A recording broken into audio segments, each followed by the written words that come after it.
एक व्यक्ती जी शिकलेली नाही आहे परंतु कॉन्ट्रॅक्ट घेते व असे पूल बांधते की ज्याचे आयुष्य 100हून अधिक आहे। आज आपण जाणार आहोत पुण्यातील शनिवारवाड्यासमोर असलेला छत्रपती शिवाजी महाराज पूल। नवा पूल व लाईट पूल आधी नाव होतं, नंतर बदलले। पुलाचे कॉन्ट्रॅक्टर एक मराठी व्यक्ती होती, ते म्हणजे स्वर्गीय केंद्रे साहेब। त्यांचे वंशज व इतर परिवार आज इथे उपस्थित होता। त्यांनी त्यांच्या कार्याची माहिती सांगितली। तसेच श्री जोशी जे गडकोट किल्ला अभ्यास करतात त्यांनी याबाबत माहिती सांगितली। प्रास्ताविक डॉक्टर राऊत यांनी केले। तसेच डॉक्टर राऊत यांनी इतर पुण्यातील हेरिटेजबद्दलही माहिती सांगितली। त्याची काही क्षणचित्र आपल्यासाठी।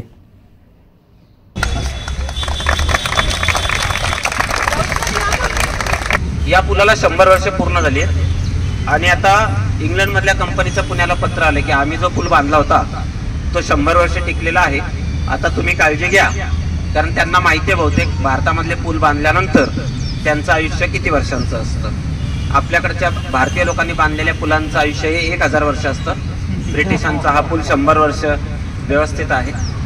तर जरी तो ब्रिटिशांची संकल्पना असली तरी हा पूल उभारण्यामध्ये ज्या मराठी माणसाचं योगदान आहे त्यांनी खरं म्हणजे त्या पुलाच्या बांधकामामध्ये राष्ट्रभक्तीचं सिमेंट वापरलेलं आहे। म्हणजे या सगळ्या लोकांनी स्वप्न पाहिलं आपल्या लोकांचे कष्ट दूर झाले पाहिजे, म्हणून आज आपण या सगळ्या पुलावरून ये जा करू शकतो। तर मी केंद्रे सरांना अशी विनंती करतो की त्यांनी आपल्याला त्यांच्या पूर्वजांविषयी ज्यांनी हा पूल बांधण्यामध्ये सगळ्यात मोलाचं योगदान दिलं त्यांची माहिती सांगावी। मग सचिन जोशी सर बोलतील आणि मग आपण इथून पुलाच्या एका टोकापासून चालत जाणार आहोत, पूल बघणार आणि दुसऱ्या टोकाने परत आपण चालत येणार आहोत।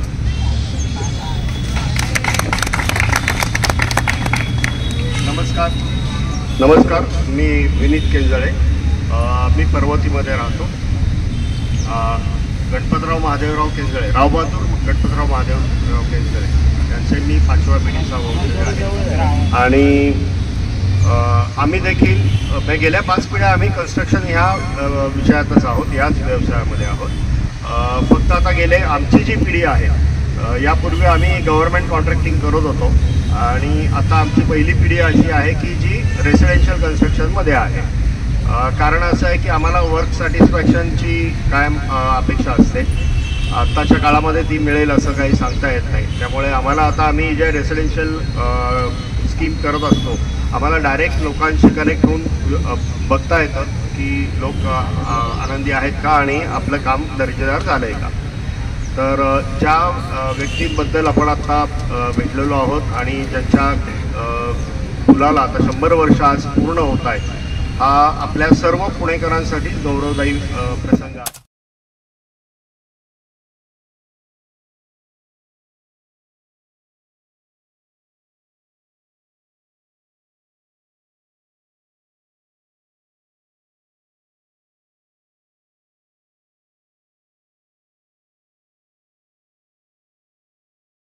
ब्रिटिश काळामध्ये बांधलेले आहेत आणि ते सर्व आत्ताही अस्तित्वात आहे। हे सर्व पूल आहेत, हे दगडी पूल आहेत। यातील सर्वात मोठा पूल हा तापी नदीवरचा सिंदखेडा येथे आहे। लांबी जास्त आहे त्याची। तर एक तापी नदीवरचा तिथला पूल, त्यानंतर रोह्याच्या जवळ कुंडलिका नदीवरती एक पूल बांधलेला आहे। नाशिक रोडवरती एक कळंब गावाजवळ पूल बांधलेला आहे। तर अशा प्रकारे ते ब्रिजेसचं काम करत होते। यांचं एक वैशिष्ट्य होतं आणि एक धार्मिक भावना पण होती। ज्या ठिकाणी ते पूल बांधतात ते 4 वर्ष लागत असत त्या पूल बांधण्याला आणि त्या ठिकाणी एक मारुतीचं मंदिर बांधलं जायचं। तशाच प्रकारचं हे आपल्याला मागे दिसतंय, ते बटाट्या मारुतीचं मंदिर आहे। असं प्रत्येक ठिकाणी आहे। आपल्या नगर रोडला सुद्धा पेरणे या ठिकाणी एक ब्रिज बांधलेला आहे, तिथेही एक मंदिर आहे। तर अशा प्रकारे त्यांनी ब्रिजेसमध्ये मास्टरी मिळवली होती न शिकता आणि एवढ्या असं दर्जेदार काम करून। आणि त्यामुळे ब्रिटिश सरकारने त्यांना राव बहादूर ही पदवी दिली होती। एवढं बोलून मी माझं म्हणायचं होतो ओळख।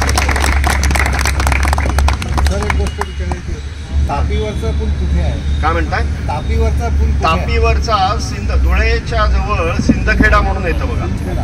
आणि ते सिंदकडा म्हणजे तिथं ओलांडून गेलं की आपण पलीकडे मध्य प्रदेशमध्ये जातो.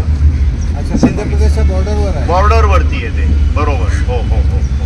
रोहाच्या पुलाला किती दिवस आम्ही काय झालं आहे की त्याची आत्ता मी पूर्ण माझ्याकडे आत्ता पूर्ण माहिती नाही आहे, पण माझ्या माहितीत हा सर्वात शेवटचा पूल आहे. कारण यानंतर ते 1929 साली वारले. तर हा 23 सालचा जर बघितलं आणि 26 सालचा उल्लेख आहे कसबा गणपतीला चांदीची मेहरब केलेल्याचा. म्हणजे ते 26 सालापर्यंत कार्यरत होते आणि आता कदाचित अजूनही बाकी ब्रिजचं आम्ही हे बघू. पण असं जर धरलं की हा पूल शेवटचा आहे तर यापूर्वीचे सर्व पूल आता शताब्दी कंप्लीट करून गेलेले आहेत आणि तेही आजही कार्यरत आहे. नाही, नागोठण्याच्या इथे नाही, मग तो नाही. हां, रोह्याच्या जवळ तो कुंडलिका नदीवरती आहे. कुंडलिका नदीवर आहे, अंबा नदीवर आहे. अच्छा, तो खरा शिवाजी महाराजांच्या वेळेचाच आहे. हां हां, नाही त्याच्याबद्दल नाही मला माहिती.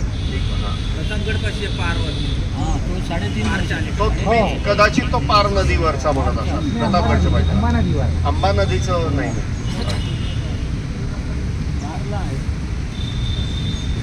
विश्रामबाग वाड्याचं एक याचं रिन्युएशनचं काम देखील आम्हाला मिळालं होतं त्या काळात, तेही एक आहे. आणि अजून एक वैशिष्ट्यपूर्ण पुण्यामधलं काम म्हणजे शिवाजीनगरमधली मॉडर्न हायस्कूल जी आहे त्या शाळेची इमारत देखील आमच्या पूर्वजांनी बांधलेली आहे. यांनी नाही बांधली, पण यांच्या नंतरच्या पिढीने बांधलेली.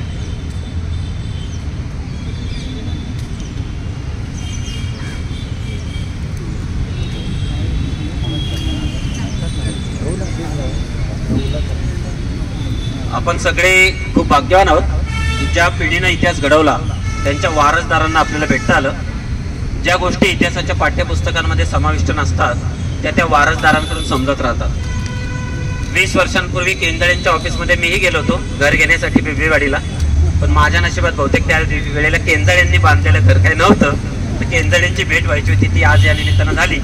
मी त्यांच्या ऑफिसमधून बाहेर पडताना गाणं म्हटलं, मेरी नसीब में तू नाही शायद, परंतु आज त्यांची भेट इथे घडलेली होती. नियती अजब असते. आज म्हणजे उद्या खरं म्हणजे ज्या पुलाला 100 वर्ष पूर्ण होत आहेत तो जो हा पूल आहे, तर पुण्यामध्ये पेशव्यांच्या काळामध्ये लकडी पूल होता. पानिपतवरून जेव्हा सैन्य परत यायला निघालं तेव्हा पुण्यातल्या काही विद्वानांना असं वाटलं की तो पूल तोडून टाकला पाहिजे, कारण पुण्याला पांढरे पाय लागता कामा नयेत, कारण अपयशी पाय आहेत ते. सुदैवानं तो पूल तोडला नाही, म्हणून तो आजही आपल्याला जे पाहायला मिळतं बांधकाम जे अस्तित्वामध्ये आहे. अरे उरलेल्यांना त्रास होतो. तर जे बांधकाम पाहायला मिळतं आपल्याला, अशी पुण्यामध्ये वेगवेगळ्या प्रकारची बांधकामं आहेत. तर ती बांधकामं जी आहेत ती सुद्धा आपल्याला तिथे पाहायला मिळतात. आता हा जो पूल आहे त्या पुलाची माहिती द्यायला सचिन जोशी सर येतातच आहे. फक्त इथं तो बटाट्या मारुती पाटी लिहिलेली आहे. मागे पण मी सांगितलं की इथे पूर्वी मंडई बसायची आणि मंडई बसल्यानंतर लोक काय करायचे, भाजी विकणारे लोक इथल्या मारुतीला आणून बटाटे ठेवायचे, कांदे बटाटे ठेवायचे. मग कांदे बटाटे ठेवता ठेवता ठेवता मारुतीचं नाव झालं बटाट्या मारुती. आता सुप्रसाद पुराणिक नावाचे गृहस्थ आहे, त्यांचं उद्या भारत इतिहास संशोधक मंडळामध्ये एक पुस्तक प्रसिद्ध होणार आहे. त्यांनी पुण्यातल्या गणपतीची नावं आणि पुण्यातल्या मारुतींची नावं याच्यावरती एक पुस्तक लिहिलेलं आहे. अशी नावं का पडली, म्हणजे पुण्यामध्ये देवांची जेवढी नावं वैशिष्ट्यपूर्ण आहेत तेवढी जगाच्या इतिहासात कुठेही पाहायला मिळणार नाहीत. म्हणजे इथं भांग्या हे सुद्धा नाव आहे, जिलब्या हे सुद्धा नाव आहे, चौकाचं नाव भोपळे चौक हे सुद्धा आहे, भिकारदासही आहे. खरं म्हणजे देवांचा देव त्याचं नाव भिकारदास असणं खरं म्हणजे अजिबात शक्य नाही. आणि त्यातलाच लगेच फाईट म्हणून सोन्या मारुती सुद्धा आहे. म्हणजे आपल्याकडची गणपतींची नावं असतील, मारुतीची नावं असतील, अशी जी सगळी नावं आहेत या सगळ्या नावांमधून त्या भागातलं वैशिष्ट्य आपल्याला कळतं. म्हणजे जिलब्या मारुती जिथे आहे त्याच्या मागच्या बाजूला स्मशानभूमी होती. आता कोणाचा सांगून विश्वास सुद्धा बसणार नाही. तर ते जे व्यापारी होते हलवाई ते जिलब्या अर्पण करायचे म्हणून तो झाला जिलब्या मारुती. तर अशी पुण्यातली ही सगळी वस्तुस्थिती आहे. शनिवारवाड्याचं जे नाव शनिवारवाडा पडलं, शनिवार पेठेमध्ये बांधकाम शनिवारी ते सुरू झालं, शनिवारी ते संपलं, म्हणून शनिवारवाडा हे त्याचं नाव पडलेलं आहे. येत्या 21 तारखेला सकाळी 11 वाजता आपल्या कॉलेजच्या मागे जो भाऊ रंगारी गणपती आहे तिथं पुनीत बालन आणि पुण्यातल्या वेगवेगळ्या 5-6 वास्तूंचं ज्यांनी सगळं स्वरूप बदलून टाकलं त्या आर्किटेक्ट देशमुख मॅडम ह्या स्वतः माहिती द्यायला येणार आहेत. पुनीत बालन स्वतः येणार आहेत. तर 21 तारखेला 11 वाजता म्हणजे गुरुवार आहे, तर त्या दिवशी विसरू नका. आपला रविवारचा हेरिटेज वॉक त्या दिवशी गुरुवारी होणार आहे. तर सांगायचा महत्त्वाचा मुद्दा असा की इथे बसतोय आता आपण इथे जिथे बसलेलो आहोत त्या इथल्या पूर्वजांनी स्वप्न पाहिलं होतं तर तंजावर ते काबूल कंधार पर्यंत राज्य करण्याचं. आणि मग त्या स्वप्नांची पूर्ती कोण करणार? तर ते पूर्ती करायची असेल तर ब्रिज बांधावे लागतात आणि ते जनतेच्या मनामध्ये प्रेमाचे पूल बांधावे लागतात. एकतर्फी व्यवहार अजिबात होत नाही. स्वराज्य हे आपलं आहे असं जेव्हा स्वराज्यातल्या सगळ्या लोकांना वाटलं तेव्हा खऱ्या अर्थाने स्वराज्याचं स्वप्न अस्तित्वात आलं. पण ओंकारेश्वराचा पूल हे पहा, तर ओंकारेश्वराच्या पलीकडे पूर्वी दहन व्हायचं सगळं, आता तिथे बंदी केलेली आहे आणि अलीकडे बालगंधर्व आहे. तर पुले एकदा भाषणामध्ये असं म्हणाले होते की हा पुण्याला खऱ्या अर्थाने जोडणारा पूल आहे. इथं कलेचं पूजन अलीकडे होतं आणि दहन तिथे होतं, जिथे शेवट आहे तिथे सुरुवात आहे. आणि बालगंधर्वचं वैशिष्ट्य आपल्या सगळ्यांना माहिती आहे. जगाच्या इतिहासातलं ते एकमेव थिएटर असं आहे जिथे स्त्रीचा पुरुषाच्या वेशामध्ये पुतळा आहे बाहेर आणि पुरुषाचा आतमध्ये स्त्रीच्या वेशामधला फोटो आहे म्हणजे बालगंधर्वांचा. तर असा विलक्षण योगायोग हा तिथं साधलेला आहे. तर अशा सगळ्या ज्या गोष्टी आपल्याला पाहायला मिळतात त्या या पुणे शहरामध्ये पाहायला मिळतात. पुण्यामध्ये अशी 250 ठिकाणं आहेत, 250 ठिकाणं आहेत जी आपण पाहिली पाहिजे, जी आपण अनुभवली पाहिजे. आपल्या कॉलेजच्या बाहेर पडलं की बरोबर डावीकडे लगेचच लोकमान्य टिळकांच्या गुरूंचं घर आहे.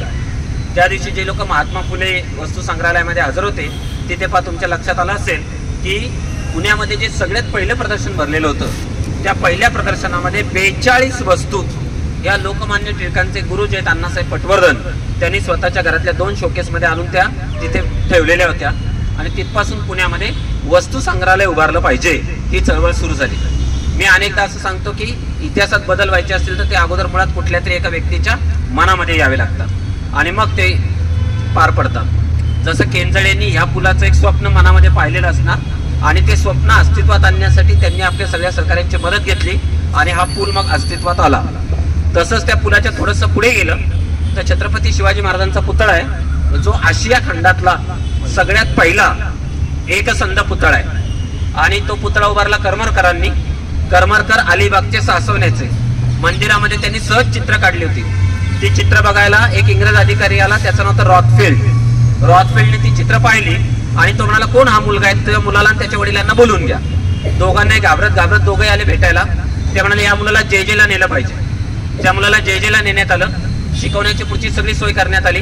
पुढे ते इंग्लंड अमेरिकेला गेले, भारतामध्ये परत आले आणि राजर्षी शाहू महाराजांनी जे स्वप्न पाहिलं होतं की छत्रपती शिवाजी महाराजांचं असं स्मारक उभारलं पाहिजे जे आजवर कधी कोणी उभारलं नाही. दुर्दैवानं राजर्षींचं निधन झालं. त्यांचे चिरंजीव छत्रपती राजाराम महाराज यांच्या काळामध्ये ही योजना पुढे सरकली. पुढे सरकल्यानंतर त्यांचे गुरु म्हणजे करमरकरांचे गुरु गणपतराव यांच्याकडे ते काम गेलं. गणपतरावांना काम वेळेमध्ये पूर्ण करणं जमेना, मग ते काम शिष्याकडे आलं. काम शिष्याकडे आल्यानंतर भारताच्या इतिहासामध्ये राजाराम महाराज असं म्हणाले एकसंध पुतळा कोणालाही ओतता आलेला नाही, तर तो तुम्ही होता. तुम्ही जर या कामात यशस्वी झालात तर आम्ही तुम्हाला 10,000 रुपये बक्षीस देऊ. सगळे लोक असं म्हणाले भारतामध्ये कोणालाही एकसंध पुतळा ओतता शक्य नाही. तर ते म्हणाले की मी ते करूनच दाखवतो. पुढे करमरकरांनी असं लिहिलंय पुढचे कित्येक दिवस ते झोपलेले नव्हते, त्यांची झोप उडाली आणि शेवटी अमेरिकन मनुष्य, एक इंग्रज मनुष्य, भारतीय लोक, चीनी माणसं, अमेरिकन माणसं, इंग्लंड मधली माणसं हे सगळे एकत्र आले आणि त्या सगळ्यांनी आशिया खंडातला पहिला एकसंध छत्रपती शिवाजी महाराजांचा पुतळा जो आहे तो उभारून दाखवला. आणि तो उभारताना घोड्याचं शिल्प उभारायचं म्हणजे सोपं नसतं. राजाराम महाराजांनी त्यांना एक घोडा भेट दिला काही दिवसांसाठी. तर करमरकर रोज त्या घोड्याला असं फिरवत बसायचे. तो घोडा तासभर मैदानामध्ये फेऱ्या मारत बसायचा आणि करमरकर फक्त त्याचं निरीक्षण करायचे. हा घोडा पळतो कसा, हा चालतो कसा, त्याची पाय वरती घेण्याची काय पद्धती आहे आणि मग तो घोडा जिवंत वाटतो त्याचं कारण ते आहे. आणि जर घोड्यांची शिल्प जर आपण खालून वरती पाहिलं तर घोड्यांच्या पायाचे आकार नेहमीच्या आकारापेक्षा मोठे करावे लागतात तर ते योग्य प्रमाणामध्ये दिसतात.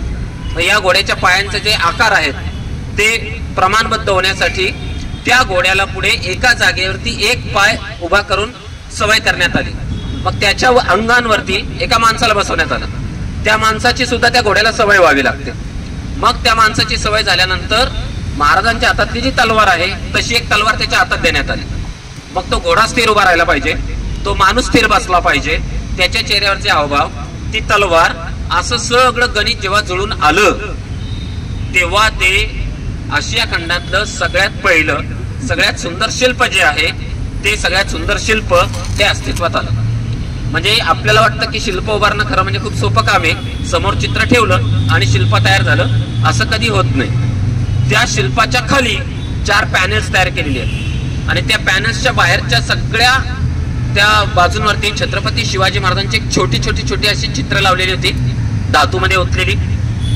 खूप लोकांना असं वाटलं याची योग्य ती काळजी घेतली जात नाही, ती आपल्या घरी नेली तर ती सुरक्षित राहतील, म्हणून मग काही लोकांनी त्या चित्रांकडे विशेष प्रेमाने पाहिलं. ती धातूमधली जी शिल्प तिथे बाहेर ठेवलेली होती, तर आवर्जून बघण्यासारखं ते शिल्प आहे. त्याच्या पुढे थोडंसं गेलं तर डाव्या बाजूला पाताळेश्वर आहे. पाताळेश्वराचं लेणं पाहायला आपण जाणार आहोत. तिथून तो जो रस्ता आहे, हा रस्ता ब्रिटिशांच्या काळामध्ये तयार झाला. असं म्हणतात की अख्ख्या पुण्यामधले सगळे रस्ते उखडून झाले, जंगली महाराज रस्ता कधी उखडायची वेळ आलेली नव्हती. परंतु आपल्या सरकारचं एक वैशिष्ट्य असं असतं की जे कुणी पूर्वी केलेलं नसेल ते सगळं आपण केलंच पाहिजे. मग ते एक यादी मागवतात, आजवर काय काय झालं नाही तर हा रस्ता उखडला नाही, ठीक आहे, मग काय हरकत नाही. मग अगोदर BSNL वाले यायचे, मग पाणीवाले यायचे, मग मलमूत्र विसर्जनवाले यायचे, असे एकातून दुसरे, दुसऱ्यातून तिसरे, आणि मग त्यांना जे नेमून दिलेलं काम असतं ते सगळं काम त्या लोकांनी पार पाडलेलं आपल्याला दिसतं. त्या रस्त्यावरून पुढे गेले की उजवीकडे आपण गरवारे कॉलेजच्या दिशेने जातो. पहिली विदेशी कपड्यांची जी होळी आहे ती तिथे झाली.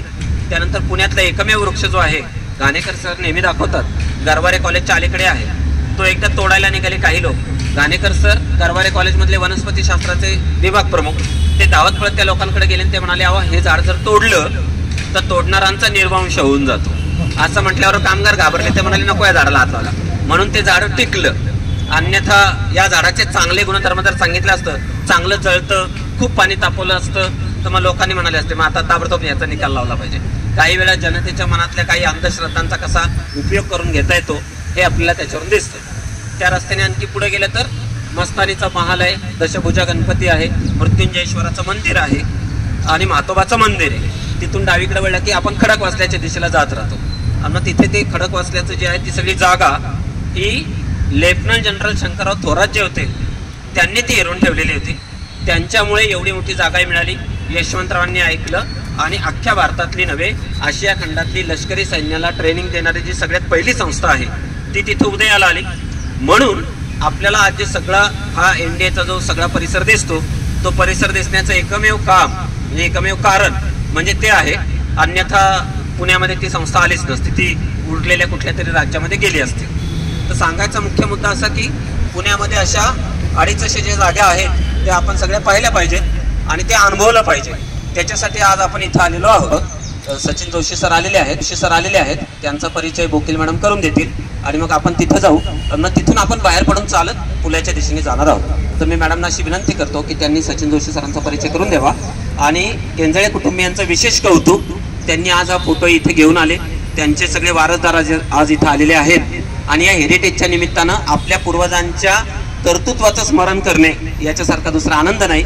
तर BVG India limited, Maharashtra times, club heritage आणि आपल्या HV देसाई महाविद्यालय यांच्या संयुक्त विद्यमाने आयोजित केलेल्या या कार्यक्रमामध्ये मी तुम्हा सर्वांचं स्वागत करतो आणि बोकील मॅडमना अशी विनंती करतो की त्यांनी आपल्या आजच्या वक्त्यांचा परिचय करून द्या. धन्यवाद सर. डॉक्टर गणेश राऊत सरांच्या ह्या उपक्रमाबद्दल गेली अनेक वर्ष आम्ही ऐकतोय. ह्यावर्षी तर विशेष चर्चा त्याची होती.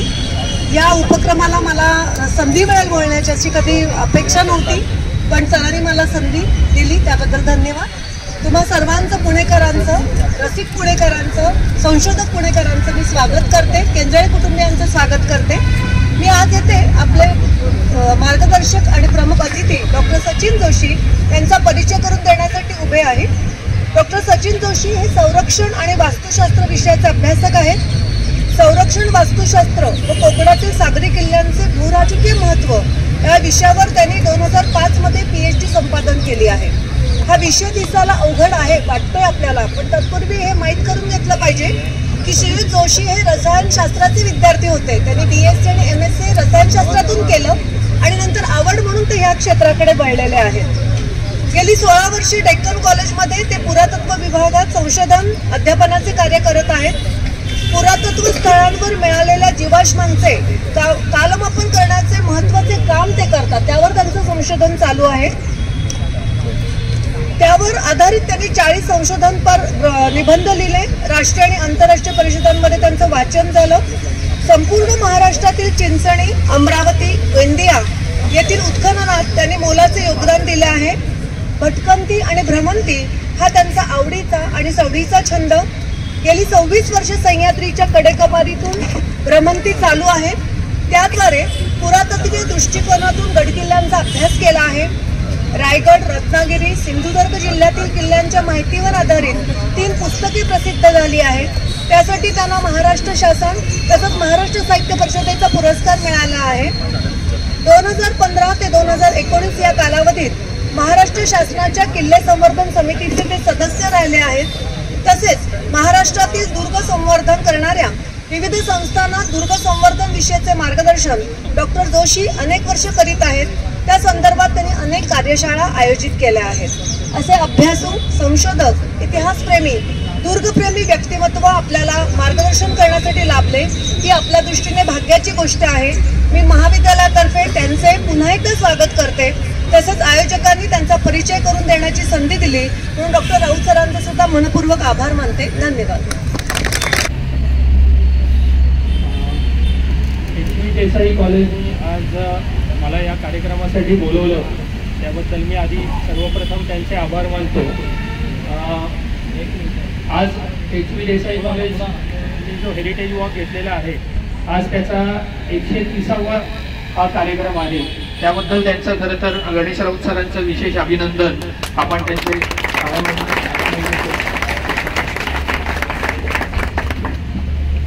आत्ता माझा परिचय करून दिल्यावर तुम्हाला लक्षात आलं असेल की माझा पुण्यावर अजिबात अभ्यास नाही आहे फारसा. माझा अभ्यास आहे गड किल्ल्यांवरती.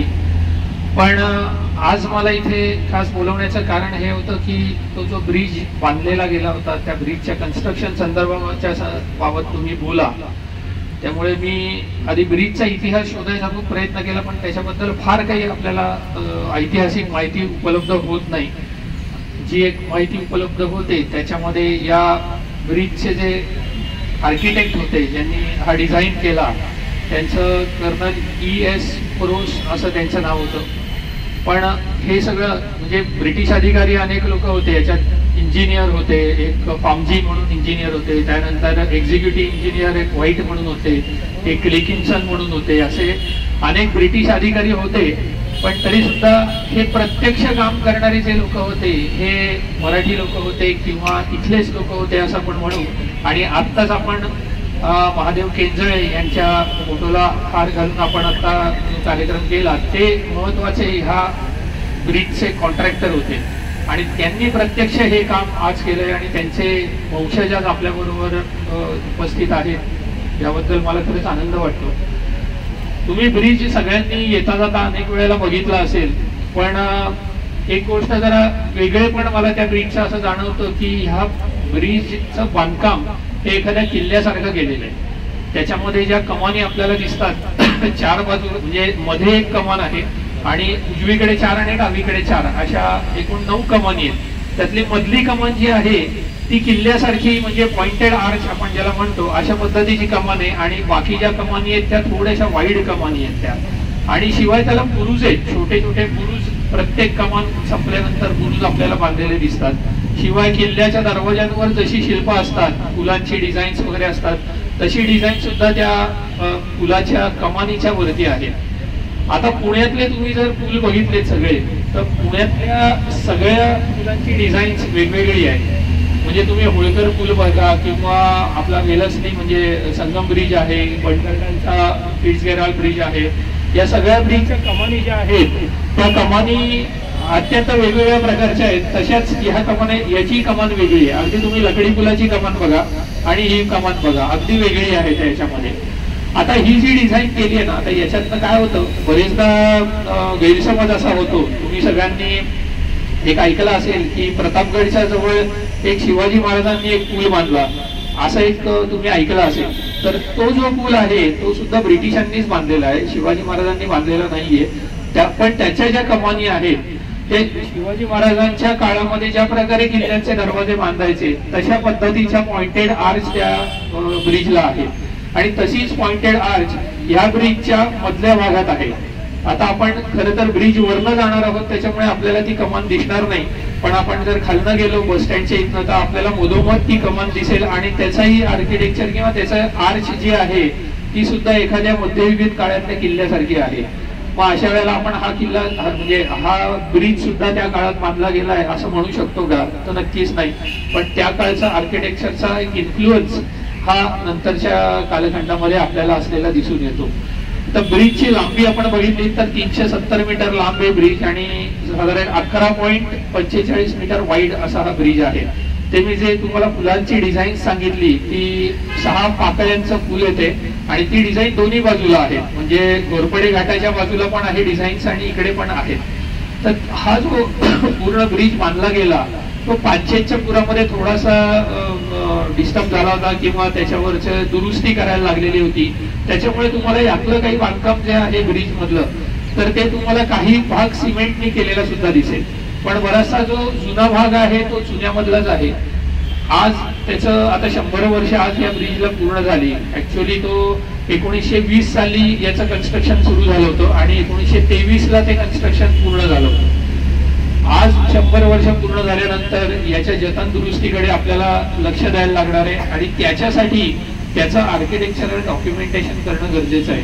म्हणजे आपल्यामध्ये कोणी जर आर्किटेक्ट असतील तर त्यांनी खरं हा विषय घेऊन त्याचं एक प्रॉपर डॉक्युमेंटेशन जर केलं तर पुढे कॉन्झर्वेशन या दृष्टिकोनातून त्याचा खूप फायदा होईल. शिवाय त्याच्यामध्ये वापरला गेलेला चुना आहे, दगड आहे, याचा अनालिसिस आपण जर केला तर त्या अनालिसिसच्या आधारे आपल्याला त्याचं कॉन्झर्वेशन करताना आपल्याला काय काय गोष्टींचा विचार करायला लागेल हे आपल्याला निश्चित करता येऊ शकेल. त्यामुळे अशा पद्धतीने एकूण पुढे काय कसं करायचंय, म्हणजे आता 100 वर्षाचा हा ब्रिज टिकला पण ह्याच्यानंतर पुढे तो 100 वर्ष अजून कसा टिकेल या दृष्टिकोनातनं ह्याच्या पुढे आता आपण विचार करायला पाहिजे असं मला यामध्ये वाटतं. बाकी ब्रिजच्या इतिहासासंबंधी किंवा ब्रिजच्या अगदी टप्प्याटप्प्यातल्या कन्स्ट्रक्शन संदर्भातल्या नोंदी अशा काही उपलब्ध नसल्यामुळे त्याच्याबद्दल आपल्याला फार असं काही बोलता येत नाही किंवा मोठी त्याच्यावर काही अशी ऐतिहासिक घटना घडली नाहीये काही की ज्याच्याबद्दल आपल्याला सांगता येईल. तर ते म्हणाले ऑलरेडी याचं त्यांनी आधी सर्व ऑडिट केलेलं आहे, अजून एक 50 वर्ष याला काही होईल असं काही प्रश्न खर्च किती आला होता? खर्च नाही, त्याची आपल्याकडे नोंद मिळत नाही तशी. मी गॅझेटियर्स वगैरे पूल लावले डेकोरेटिव्ह, एक मिनिट, त्याचा आणि त्याचा त्यांनी काही संदर्भ घेतलाय का नाही हे माहित नाही. कदाचित तुमच्यापैकी कोणाकडे जर त्या काळातले त्या पिलरचे जर फोटो मिळाले तर आपल्याला तसेच्या तसे ते पिलर इथे रिकन्स्ट्रक्शन सुद्धा त्याचं करता येऊ शकेल, पण बहुधा आत्ता तरी ते कुठेही अवेलेबल नाही आहे. आत्ता मी तुम्हाला सांगितल्याप्रमाणे ह्या कमानी बघा तुम्ही, या थोड्याशा ब्रिटिशकालीन कमानी आपल्याला दिसतात, पण उजवीकडची एक आर्च बघा इथे मागे तुमच्या बरोबर, ती पॉइंटेड आर्च आहे आणि तशीच पॉइंटेड आर्च एकदम मध्ये आहे तिथे. ती आता मधली आर्च इथनं आपल्याला दिसत नाहीत, पण ती वरती मुलं जिथे बसलेली आहेत इथे ती आर्च आहे. शिवाय तुम्ही ही डिझाईन जी केलेली आहे ती बघा, फुलांची डिझाईन्स याच्यावर आहेत. ही बरेचदा किल्ल्यांच्या दरवाज्यांवर कायम असतात आणि मी कॉन्झर्वेशनचा भाग जो तुम्हाला आता सांगितला की आत्ताही बघा याच्यावर वाढलेली झाडं किती आहेत ती, तर हे सगळं काढलं पाहिजे कारण हे किल्ल्यासाठी डॅमेज करणाऱ्या गोष्टी, मुलासाठी डॅमेज करणाऱ्या गोष्टी आहेत या सगळ्या.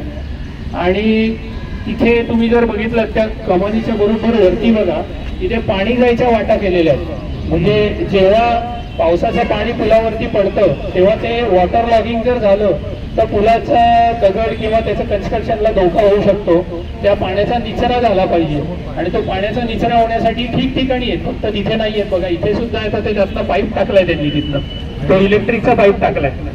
वास्तविक तिथे तसं नाही केलं पाहिजे, ते हा ते तोडून त्यातनं ते इलेक्ट्रिकचं हे टाकले त्यांनी. तर या सगळ्या वाटा मोकळ्या झाल्या पाहिजेत आणि त्या झाल्या. आता यांच्यावर इलेक्ट्रिकच्या वायर किती आहेत बघा या पुलावरती तुम्ही, हे सगळं बरोबर भोवती बंदी आहे, प्रयत्न करत आहोत. त्याचा मी एक कार्यकर्ता आहे, नक्की ह्याचा अर्ज करणार उद्या. माहिती सगळ्या काढल्या पाहिजेत. त्यांचं काम आहे, आपलं काम नाही. झाडं पण काढली पाहिजे. हो, सगळं यातलं काही घाण सगळी त्यांनी काढली पाहिजे. कुणी फोटो आपल्याकडे अवेलेबल आहे आणि त्या फोटोमध्ये त्यांनी इथे पुलाच्या खालती नदीवरती एक मातीचा रस्ता बनवलेला होता आणि मग त्याच्यावरनं मालवाहतूक होऊन त्या ब्रिजचं कन्स्ट्रक्शन चालू होतं. सुरुवातीला त्यांनी हे पिलर आणि कमानी बांधल्या होत्या आणि मग वरचा जो भाग आपल्याला दिसतोय तो वरचा भाग त्यांनी नंतर रिकन्स्ट्रक्शन केलेलं होतं, हे कन्स्ट्रक्शन केलं होतं त्यावर. पण तो फोटो जेव्हा काढला होता तेव्हा त्यातली मधली कमान आणि या 4 कमानी पूर्ण झालेल्या होत्या, अशा कालखंडातला तो फोटो आहे. पूर्ण बांधकाम झाल्यानंतरचा फोटो नाहीये, पण एक थोडा त्याच्या आधीच्या स्टेज मधला आहे. तेव्हा मातीचा इथे सगळा ढिगारा दिसतो आपल्याला. म्हणजे नदीत आत्ता जेवढं पाणी आहे साधारण तेवढंच पाणी त्यावेळी सुद्धा नदीमध्ये होतं आणि 3 वर्ष त्यांना लागली. माझ्या मते त्यामुळेच लागली असावी की पावसाचं पाणी येतं त्यावेळेला मग तिथे माती टाकून रस्ता करता येत नाही, कन्स्ट्रक्शन थांबवायला लागतं.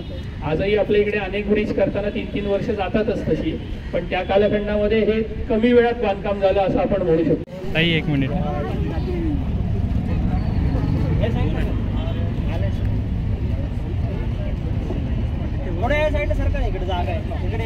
तुम्ही बघितलं तर या पुलाच्या माहिती संबंधीची इथे प्लाक लावलेली आहे. याच्यामध्ये मी आता तुम्हाला जसं सांगितलं की पुलाचं कन्स्ट्रक्शन कोणी केलं, जे ES प्रोस म्हणून होते, जे आर्किटेक्ट होते, तसंच एक्झिक्युटिव्ह इंजिनियर व्हाईट, त्याच्यानंतर काही ब्रिटिश अधिकारी होते त्यामध्ये, क्लिकिन्स्टन वगैरे. पण कॉन्ट्रॅक्टर जे होते पूर्ण कन्स्ट्रक्शन करणारे हे मराठी आपल्या बरोबर जे आहेत केंजळे त्यांचेच पूर्वज होते. आणि या पुलाचं सुरुवातीचं जे नाव आहे ते लॉईड पूल असं नाव ठेवलेलं होतं. त्याचं कारण या पुलाचं उद्घाटन करायला मुंबईचा गव्हर्नर आलेला होता, लॉर्ड लॉईड, आणि त्याच्या नावावरनं या पुलाचं नाव हे लॉईड पूल असं ठेवलं गेलं. त्यानंतर त्याच सुमारास नवा पूल असं या पुलाचं एक स्थानिक लोकांनी नामकरण केलं, कारण लकडी पुलानंतर बांधलेला हा पूल होता. लकडी पूल त्यानंतर संगम ब्रिज आणि वनकर्ण त्याच्यानंतर बांधलेला हा पूल होता. तरी त्याला असं नवा पूल का म्हटलं हे आपल्याला काही सांगता येत नाही त्यामध्ये. पण नंतर जेव्हा आपल्या इथे SSPMSच्या इथे शिवाजी महाराजांचा पुतळा बसवला गेला त्याच्यानंतर या पुलाचं नाव हे छत्रपती शिवाजी पूल असं करण्यात आलेलं होतं. त्यामुळे आज लोक त्याला नवा पूल म्हणत असतील, काही जण शिवाजी पूल म्हणतात. लॉईड पूल हे नाव कोणाच्याही फारसं स्मरणात नाहीये, पण सुरुवातीला ठेवलेलं जे नाव होतं ते लॉईड पूल होतं. पण आज आपण त्याला शिवाजी पूल किंवा नवा पूल हे काही म्हणू शकतो त्या दोन्हीपैकी. त्यामध्ये पण शिवाजी पूल असं ते तेव्हा ठेवलं होतं नाव, एकेरी ते ठेवलेलं होतं. वास्तविक ते छत्रपती शिवाजी पूल असं ठेवायला पाहिजे होतं, ते हे आता लावलेलं आहे आपण, पण ते शिवाजी पूल असं म्हटलं जातं लोकांकडनं. पण ते म्हणाले दगडाची ही माहिती द्या. तर यासाठी बांधकामासाठी लागणारा जो दगड आहे तो कुठनं आणला, त्याची एक्झॅक्टली क्वारी कुठे होती याबद्दल आपल्याला काही माहिती तशी कळत नाही. पण तो असा सहज कुठनंही किंवा इथे जवळपास मिळणाऱ्या खाणीतनं आणला जात नाही. तो विशिष्ट प्रकारचाच दगड शोधला जातो. म्हणजे आजही जर किल्ल्याच्या कन्स्ट्रक्शनमध्ये आपण कॉन्झर्वेशन करतो कुठल्या किल्ल्यांचं, ते कॉन्झर्वेशन करताना सुद्धा जो दगड वापरला जातो तो सुद्धा विशिष्ट क्वारी आणि त्या दगडाचं कॉम्पोजिशन काय आहे याचा अभ्यास करूनच केला जातो. असंच याचंही आपल्याला केलेलं दिसतं. पण तुम्ही इथे वरच्या भागात जर बघाल तर इथे आता सिमेंटनी त्याचं पॉइंटिंग केलेलं दिसेल तुम्हाला. इथे तो चुना वापरलेला नाहीये. वास्तविक याच्या बांधकामासाठी मध्ये जुन्या पद्धतीने म्हणजे गुळाचं पाणी, वाळू, मेथीच्या बिया या सगळे एकत्र करून जे मिश्रण तयार केलं जातं तशा पद्धतीचा चुना आपल्याला या खरं कन्स्ट्रक्शन मध्ये वापरला गेला पाहिजे. पण हे पुरानंतर झालेलं हे बांधकाम असावं, त्यामुळे त्यावेळी एवढा अवेअरनेस नव्हता, म्हणून इथे आपल्याला काही भागात सिमेंट वापरलेलं दिसत नाही. त्यामुळे पुढे जेव्हा याचं कॉन्झर्वेशन होईल तेव्हा पुरातत्व विभागाने किंवा कॉर्पोरेशननी असं नामकरण केलेलं आहे त्या विषयाची ती पाटी आहे. मी तुम्हाला थोड्या वेळापूर्वी सांगितलं होतं खालती की इथे असे छोटे छोट्या बुरुजांसारखं बांधकाम केलेलं आहे इथे, पण हे डिझाईन म्हणून केलेलं बांधकाम आहे. इथे कुठेही असा मारा करण्याच्या जंग्या म्हणजे बंदुकांच्या जागा किंवा तोफांच्या जागा अशा काही ठेवण्यात आल्या नाहीत. तर नंतरच्या काळामध्ये म्हणजे जेव्हा स्थैर्य येतं तेव्हा अशा काही डिफेन्स एलिमेंटचा वापर हा नंतर डेकोरेटिव्ह एलिमेंट म्हणून केला जातो. आणि त्याच्यामध्ये असलेली भूक की ज्याला जंग्या म्हणतो आपण, त्यांनी ती जागा घेतली. तर नंतरच्या काळामध्ये तो एलिमेंट हा डेकोरेटिव्ह एलिमेंट म्हणून वापरला गेला. अगदी मंदिरांवरही दिसतो आपल्याला तो, किंवा इतर कुठल्याही किल्ल्यांवरही डेकोरेटिव्ह म्हणून दिसतो, डिफेन्स एलिमेंट म्हणून दिसत नाही. तसंच इथे हा पुरुष हा डेकोरेटिव्ह एलिमेंट केलेला आहे त्यांनी, डिफेन्स एलिमेंट नाहीये इथे कुठेही. हे थोडं वेगळे पण आपल्याला या बुरुजामध्ये दिसतं, कारण असे बुरुज आपल्या इथल्या इतर कुठल्या पुलांना बांधलेले दिसत नाही, ते फक्त याच पुलाला आहेत इथे. ठीक आहे, चला.